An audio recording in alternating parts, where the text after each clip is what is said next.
You're not imagining it. That strange feeling you get every time you swipe your card at the grocery store, the quiet tension when you check your bank account on a Sunday night. The weird sense that something is off, even when you're technically doing okay on paper. That feeling has a name, and it's not just inflation, it's the slow, invisible shift in how your brain processes money.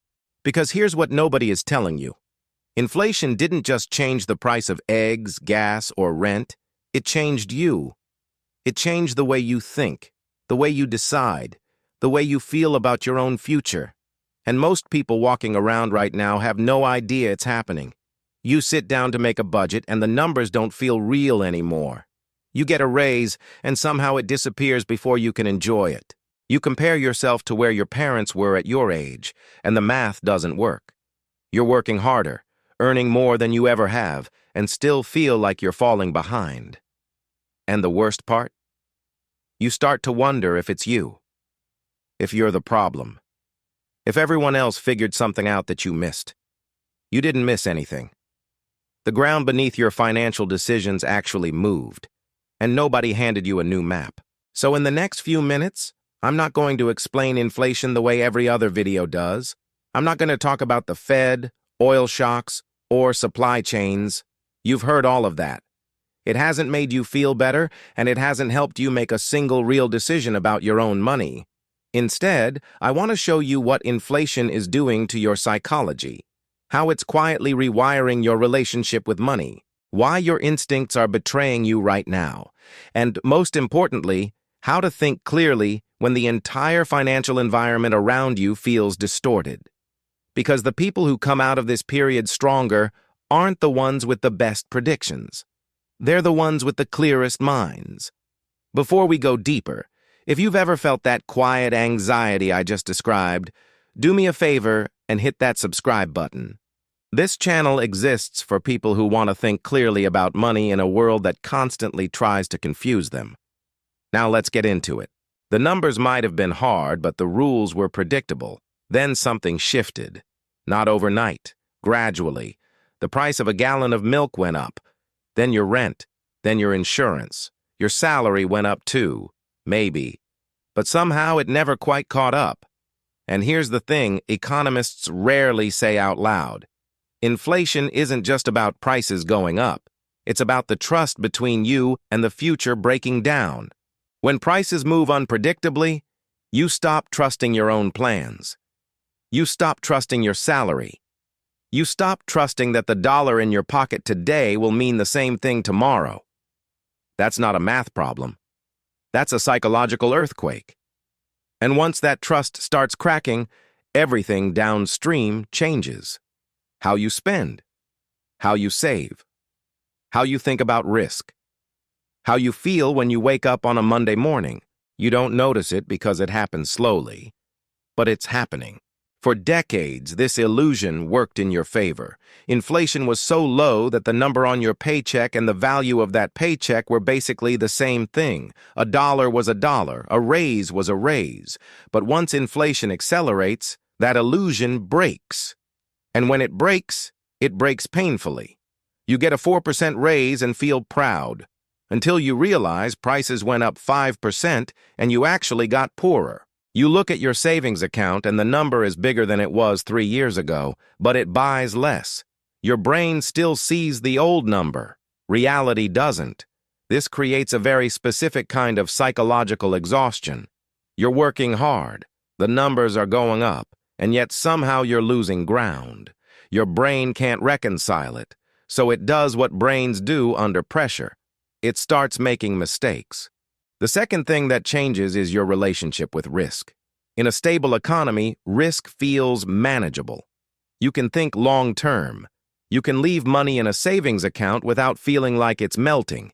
In an inflationary environment, that calm disappears. Suddenly, not taking risk feels like a risk. Sitting in cash feels reckless because cash is losing value every month. But investing feels reckless too, because uncertainty is everywhere. So you end up frozen, paralyzed between two fears. And in that frozen state, most people make their worst financial decisions. They either panic buy at the top, panic sell at the bottom, or just sit and let inertia decide for them. The third thing, and this one is the most insidious, is what happens to your time horizon. In stable times, you think in years. In inflationary times, you start thinking in weeks. You stop planning for retirement and start planning for the next grocery bill. You stop investing in your future and start defending your present. Long-term thinking is what builds wealth. Short-term thinking is what drains it. The urge to buy things now because you assume they'll cost more later. It feels rational. It even feels smart. But most of the time, it's just anxiety wearing the costume of strategy. You upgrade the car earlier than you needed to. You stockpile things you won't use for months. Inflation didn't make you do this. The fear of inflation did, and there's a difference. The second is fear-based decision-making. This is when every financial choice gets filtered through worst-case scenarios. You stop asking, what's the best move, and start asking, what's the least painful loss? That's a completely different mental game. People in fear mode don't optimize, they defend. They don't grow money, they hide it. And over a long enough timeline, the cost of that defensive posture is enormous. The third is short-term thinking, dressed up as caution. You tell yourself you're being responsible by waiting, by keeping everything liquid until things settle down. But things don't settle down on a schedule. And while you wait, the cost of waiting compounds. Every month you delay a decision because the environment feels uncertain is a month. Inflation keeps doing its quiet work in the background. The fourth is the most painful one: comparison and frustration. You see someone your age who bought a house in 2019 and feel like you missed a window that will never open again. You compare your current life to the version of your life you thought you'd have by now, and the gap feels personal. Like you failed. Like you should have known. You didn't fail. The rules changed mid-game and nobody announced it. If any of what I just described hit close to home, the reactive spending, the frozen feeling, the comparison spiral, leave a comment below and tell me which one you recognized in yourself.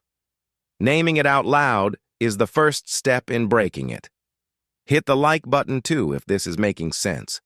It genuinely helps the channel reach more people who are feeling the exact same thing and don't have the words for it yet.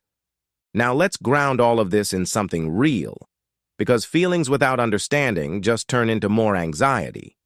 There are 3 concepts that, once you actually understand them, change the way you see your entire financial life. The first is purchasing power erosion. This is the simple, brutal truth that money is not a fixed thing. A dollar is not a unit. It's a moving target. The $100 in your wallet today is not the same $100 from 5 years ago. What matters isn't how much money you have. It's how much life that money can buy. Groceries, rent, time with your family, peace of mind. When you start measuring your money and what it can do instead of what the number says, your entire perspective shifts. You stop celebrating raises that don't beat inflation.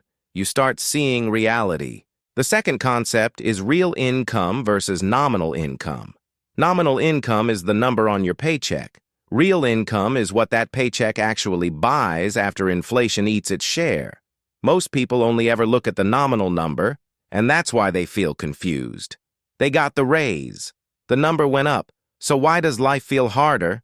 Because the nominal number is a story. The real number is the truth. Once you train yourself to think in real terms, you stop being surprised by your own bank account. The third concept is the most powerful: inflation expectations. The economy doesn't just react to inflation, it reacts to what people expect inflation to do. If everyone expects prices to keep rising, everyone behaves accordingly. They demand higher wages, raise prices preemptively, spend faster, save less. And those behaviors cause the very inflation everyone was expecting.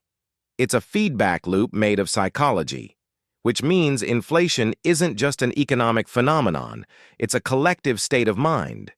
And you are part of that collective. That sounds heavy, but it's actually liberating. Because if inflation is partly psychological, then your psychology is also part of the solution. You can't think your way out of a grocery bill, but your mindset is one of the few variables you actually control in an environment full of variables you don't.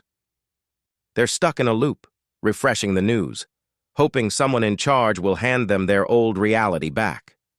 That reality isn't coming back. Not exactly. Not the way it was. And the longer you wait for it, the more time you lose. Here's the reframe. The system isn't broken. The system is changing. And you're not powerless inside it.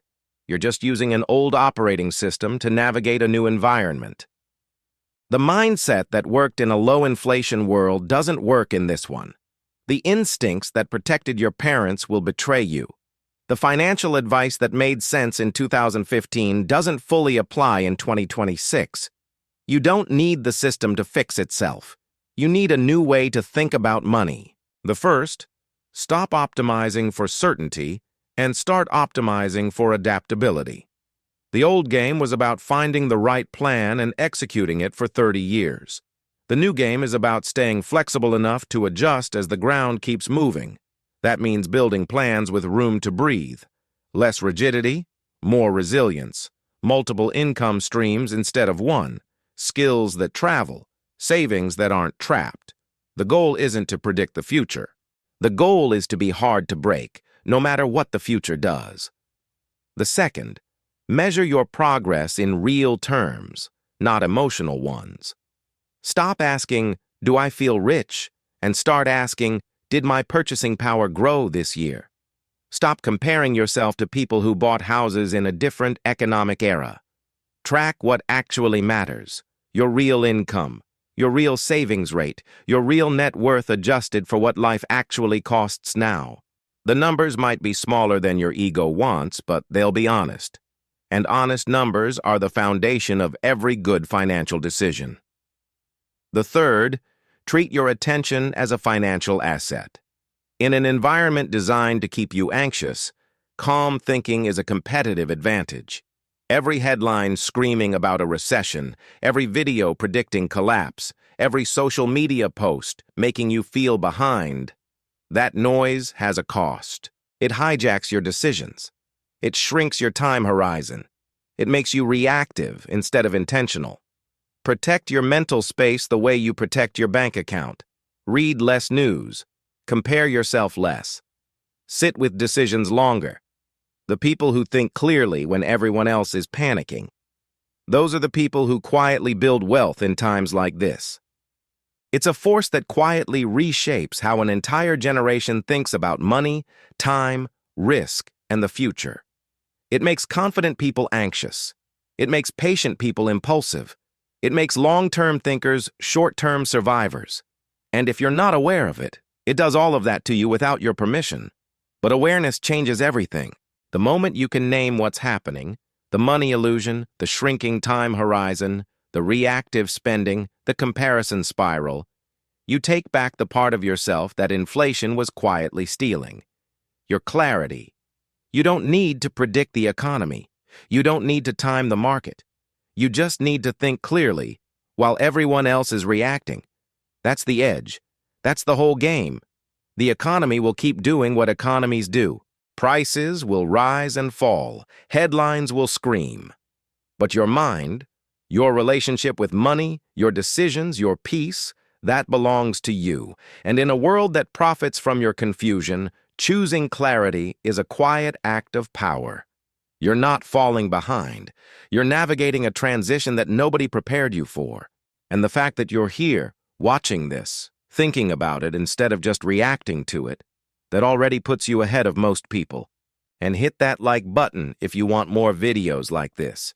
Videos that actually treat you like an adult navigating a complicated world. And if you're ready to go deeper, I left a video on the screen right now that pairs perfectly with this one. It builds on exactly what we just talked about, and I think it's going to make even more sense after watching this. Click it. Take another 15 minutes for yourself and keep training the way you think about money. Take care of your mind. The rest follows.